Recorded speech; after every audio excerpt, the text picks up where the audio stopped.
We give now the three forms of breath quite popular among the yogis.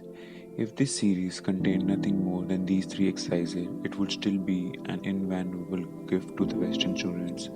Learn them and put them to practice. Prior knowledge of the yogi complete breath is required to practice these exercises.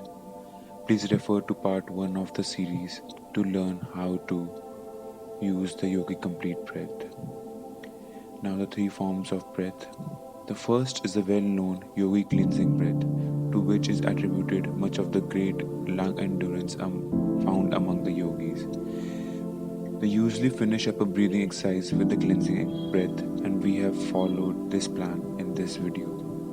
We also give the yogi nerve vitalizing exercise, which has been handed down among them for ages and which has never been approved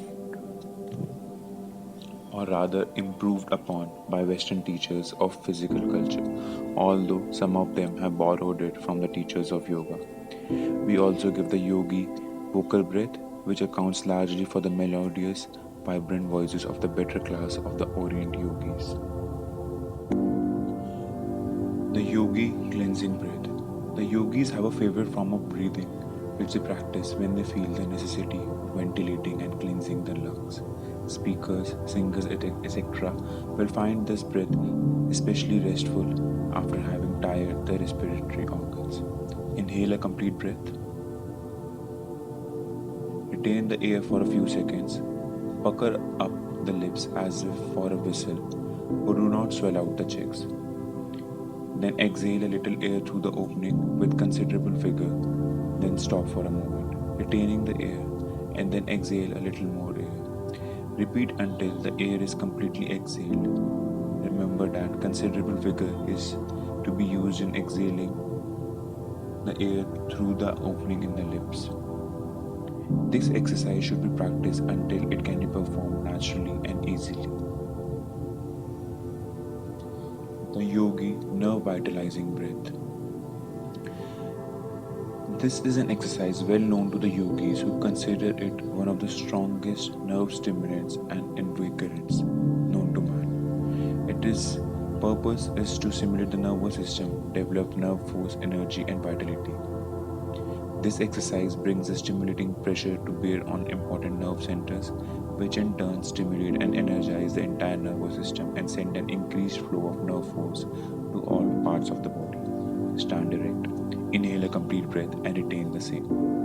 Extend the arms straight in front of you, letting them be somewhat limp or relaxed, with only sufficient nerve force to hold them out. Slowly draw the hands back towards the shoulders, gradually contracting the muscles and putting force into them so that when they reach the shoulders, the fist will be so tightly clenched that a tremulous motion is felt. Then keeping the muscles tense, push the fists slowly out, and then draw them back rapidly, still tense several times. Exhale vigorously through the mouth and practice the cleansing breath. The efficiency of this exercise depends greatly upon the speed of drawing back of the fists and the tension of the muscles, and of course upon the full lungs. The yogi vocal breath. The yogis have a form of breathing to develop the voice. They are noted for their wonderful voices, which are strong, smooth, and clear, and have a wonderful trumpet like carrying power.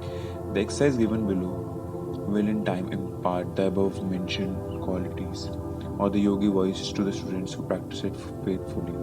It is to be understood, of course, that this form of breath is to be used only as an occasional exercise and not as a regular form of breathing. Inhale a complete breath very slowly but steadily through the nostrils, taking as much time as possible in the inhalation. Retain for a few seconds. Expel the air vigorously in one great breath through the wide open mouth and rest the lungs by cleansing the breath. Without going deeply into the yogi theories of sound production in speaking and singing, we wish to say that experience has taught them that the timbre, quality, and power of a voice depends not alone upon the vocal organs in the throat, but the facial muscles, etc., have much to do with the same matter.